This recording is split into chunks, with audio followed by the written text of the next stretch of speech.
Bonsoir à tous, bienvenue sur la chaîne de Crypnab. On est le 19 juillet 2022, il est 11h59, donc on va dire midi au moment où je tourne cette vidéo. On va revenir aujourd'hui spécialement sur ce qui s'est passé hier parce qu'on a eu quelque chose de très intéressant, que ce soit sur le Bitcoin ou sur le marché traditionnel. Donc on va en parler tout de suite. Je vous préviens, c'est pas très bullish. C'est parti. Là, ça serait cool là qu'on ait une petite image et tout, mais non, j'ai pas ça. Alors du coup, du coup, sur le SP500, donc on arrivait proche en fait, je sais pas pourquoi je me suis pas mis en délit.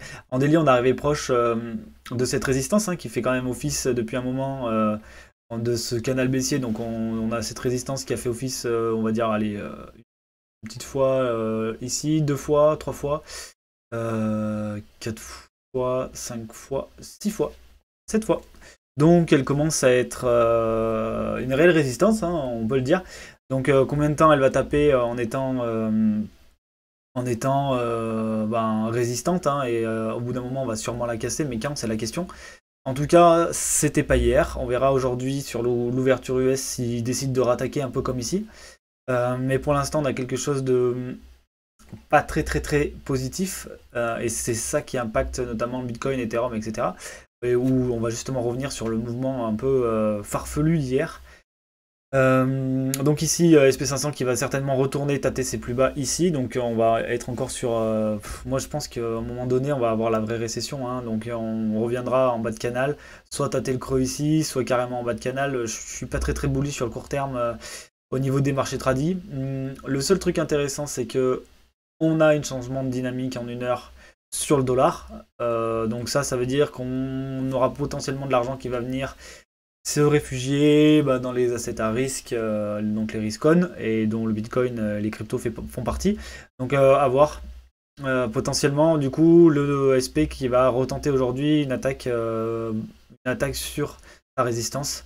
Enfin, en tout cas, c'est ce à quoi je m'attends. On verra si on forme du coup un M ou si, au contrario, on arrive à casser, à s'affranchir et après rebondir un petit peu sur cette résistance qui devrait faire office de support pour être validé. Mais ce qu'il nous faudrait, c'est du volume, et on est l'été, et l'été, le volume, c'est pas trop ça. Donc le marché crypto, Bitcoin, donc du coup qui nous a fait qui a été plutôt porté par ETH. On va commencer par ETH parce qu'il est sur un mouvement chaud de la night. Il s'est affranchi, il s'est complètement affranchi sur un, je sais pas si c'est sur un triple bottom. Il s'est carrément affranchi de son range. Il est allé directement proche de la box orange qui était pour moi la target évidente. Pour l'instant, il a méché un peu au milieu de nulle part. Je regarde, on va regarder en daily si on trouve pas quelque chose qui correspond en fait à ce... Hop. Voilà, donc là on est sur ces niveaux-là. Ici, ouais, bon, non, ça correspond pas tant que ça à une résistance particulière. Donc il y a eu rejet, je pense, à l'heure où les ricains ont dit justement le SP500 c'est mort. Je pense que ça doit assez correspondre. On est à quelle heure là? 2h du matin, cette nuit? Ah non, on a poussé dans la nuit en fait. Ok, on a poussé en divergent. Certainement pour aller chercher des liquidités, on ira voir le point de vue order flow. En tout cas, voilà, on a eu une belle structure niveau OTH. Ça prépare certainement les news concernant le merge, etc. Donc une sorte d'halving en fait côté Ether. Bon, d'ici là, avoir un autre ATH, etc. On va peut-être pas s'emballer. Je pense pas qu'il partira tout seul. Autant par contre avoir un rallye d'été avec, comme par hasard, un gros coup de pression au sud mi-septembre, comme on a souvent chaque année, mi-septembre, fin septembre, ça serait pas déconnant, et ça correspondrait en plus au merge de TH, donc en mode sell the news, donc voilà, c'est quelque chose auquel il faut penser et qu'il faut avoir en tête.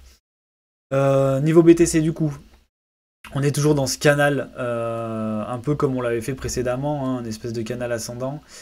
Sauf que là, on est carrément venu chercher les liquidités qu'on n'est pas venu chercher quand on était au 32 000.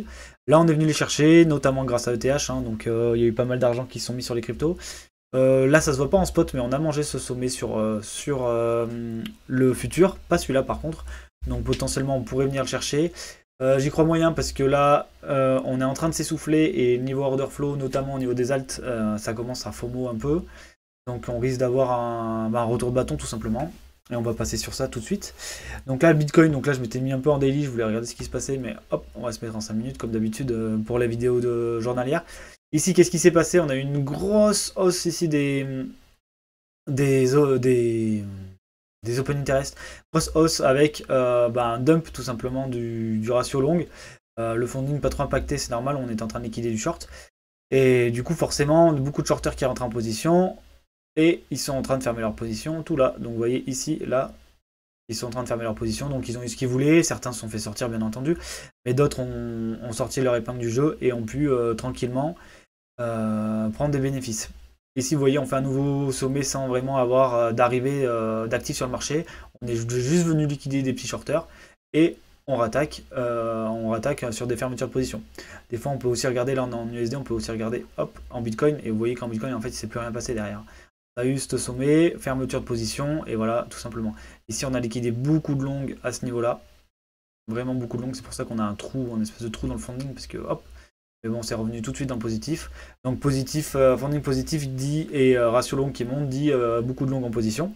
Je vais me remettre en USD par contre, tac. J'avais pas préparé sur ETH, donc je vais le préparer tout de suite. ETH du coup, vous voyez, hop.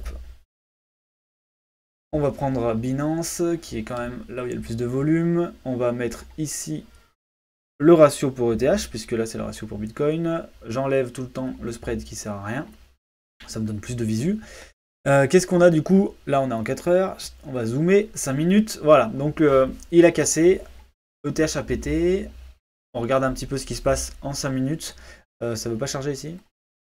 Non, ça. Donc on va se mettre en 15. Voilà. En 15 minutes on verra un peu moins. Mais voilà, qu'est-ce qu'on a eu sur ETH? En fait on a une... ici, voilà. Ici on a eu beaucoup de shorters qui sont rentrés en position. On le voit. Énorme chute du ratio long. Énorme montée de l'open interest. On est quand même passé de 60 à 40. Hein. 40, je sais même pas si 40 on l'a déjà eu dans l'histoire de ETH. Hein. Voilà, on l'a jamais eu. Donc là, on l'a jamais eu autant de positions short à un moment donné. Même si le funding est pas... Je m'en fous hein, que le funding il soit pas négatif. Ça s'était jamais arrivé sur ETH. Donc forcément, il fallait s'attendre à une attaque haussière. Non pas lié par le spot, hein, parce que quand on regarde le spot, il n'y a rien de spécial. Hein. Vous voyez, on ne fait pas un gros W avec un spot qui monte dans tous les sens. Hein. C'est vraiment lié à des liquidations. Et là, on les voit bien, les liquidations. Si on passe, hop, on va zoomer en 15 minutes, on retourne dans le 15 minutes. On voit ici, vous voyez un peu cette liquidation qui a eu lieu, elle est assez forte. Hein. On est sur des millions, sachant que ce n'est pas les bonnes infos, vu que les échangeurs ne donnent plus vraiment les bonnes infos. Et voilà, et là, on a un cumul, voilà, parce que des gens veulent essayer de se dire, bon, bah vas-y, je short maintenant, je short maintenant, je short maintenant. Non. Donc là, on a un cumul, on va dire, de liquidation. Et à ce moment-là, qu'est-ce que ça veut dire? Ça veut dire que ici, qu'est-ce qu'on voit? On voit qu'on commence, ça y est, à chuter un peu en open interest. Donc on commence un peu à respirer avec un ratio long qui remonte. Donc certainement des shorts qui arrêtent de se mettre en position, funding positif. À un moment donné, de toute façon, on va avoir un retour de bâton parce que là, on est monté en ligne droite. Donc là, on a accumulé, on peut le voir mieux sur la charte, mais de toute façon on le voit sur le Bitcoin. Hein. Là tout le long on a accumulé des longues, hein, comme on en avait accumulé là, comme on en avait accumulé là. Sur Ether, vous imaginez pas à quel point. Hein, vous voyez comme on accumule les longues. Et un autre point très important, donc on n'a pas eu de check de ce sommet, hein, on l'a cassé, on a attendu, on a pété. Donc potentiellement on va revenir tâter ce W, enfin ce triple bottom, au moins pour valider que voilà, il est puissant, d'accord? Parce que qu'est-ce qui va se passer ici? Ici c'est qu'on a hop, là, on peut le mettre en gros pour dire que c'était une grosse résistance. Donc là, on l'avait tatouillé, on l'a tâté une fois, 2 fois, 3 fois, et là, on l'a cassé, d'accord? Cette résistance doit faire office de support, on l'a cassé avec du volume, donc c'est intéressant. Donc, si on veut la valider en tant que support, il faut venir la retester et avoir une réaction à cet endroit-là. Si on n'a pas de réaction, on risque de transpercer tout ça. Donc voilà, moi je m'attends quand même à un moment de short. Et pourquoi? À cause des alts. Parce que sur les alts, c'est carrément dégueu. Hop, sur les alts, sur toute la montée du BTC, enfin, surtout de TH, on va pas se mentir. Donc en fait, ça veut juste plus charger les données, je suis dégoûté. On a un funding sur les alts, genre, je sais pas si vous l'avez vu tout à l'heure, qui est devenu voilà, très très positif. On n'a pas eu ça depuis, aussi positif en tout cas, depuis un moment. Je vais essayer de retrouver des données. Certainement sur le fake out du W, hein, c'est possible. Hein. Je ne sais pas si vous vous rappelez, on va se mettre en daily. Ici, on avait eu un espèce de W weekly en fake out. Donc c'était quand? C'était le 29 mars.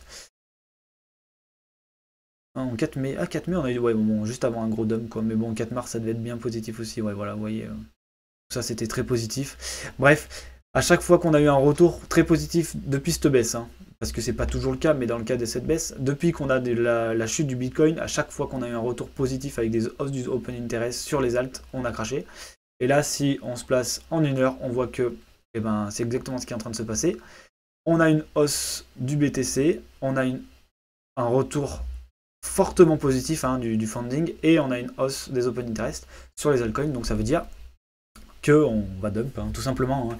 Voilà, moi c'est vraiment un critère qui dit, là les gens sont en train de FOMO sur les alts, les gens qui FOMO sur les alts, c'est pas possible. Le marché peut pas laisser les gens gagner en permanence, donc s'il ne peut pas laisser les gens gagner en permanence, c'est qu'il va les punir. Et pour les punir, bah, rien de tel qu'un retour du Bitcoin allez, 20 000, autour des 20 000, 20 400, 20 000, ça sera la droite, on sera sur la zone support, on va dire. Voilà, au minimum, c'est ce à quoi je m'attends, surtout qu'ici, on s'est affranchi du volume, on le réintègre, potentiellement, on va revenir dans ce creux-là, au 19 600. Donc voilà, c'est vraiment quelque chose, ce à quoi je m'attends pour cette semaine ou la semaine prochaine, mais je vois mal tout ça continuer à pump, alors que ben, le SP500 est sur résistance et en train de dump, le Bitcoin est en train de dump, les altcoins sont en train de se faire FOMO, ETH va y avoir du FOMO parce que tous les gens sont contents, donc et surtout il n'y a pas eu de week of check, hein, tout simplement, de retest de la ligne de coup. Donc voilà, tout ça m'amène à dire que on va avoir une suite plutôt en attaque baissière. J'espère que ça se passera comme ça, que je dis pas que trop de conneries. Sinon, arrêtez de m'écouter. Mais voilà, c'est vraiment comme ça que je vois les choses à l'heure actuelle. Donc c'est ici un retour au moins là. Et pour Bitcoin, bah, je le mets comme ça, je me rappelle de ce que j'ai dit. Et là, un retour environ ici, ouais, je dirais. Peut-être même ici, hein, par là, quoi. Un retour par là. Voilà, tout simplement. J'espère que vous avez aimé cette vidéo. Si c'est le cas, n'oubliez pas à liker. Bah, venez me rejoindre sur Twitter. De toute façon, je vous fais des petites updates un peu plus quotidiennes, journalières, intra-journalières, scalping même des fois. Je suis un thug. D'ailleurs, je crois que je suis en train de me faire rect sur mon deuxième écran. Non, pas encore, mais ça ne devrait pas tarder. Et dans tous les cas, je vous souhaite de passer une agréable journée. On se retrouve jeudi, pareil, aux alentours de midi pour le tournage de la vidéo. Donc après, je la sors, bon, il me faut au moins 45 minutes pour upload.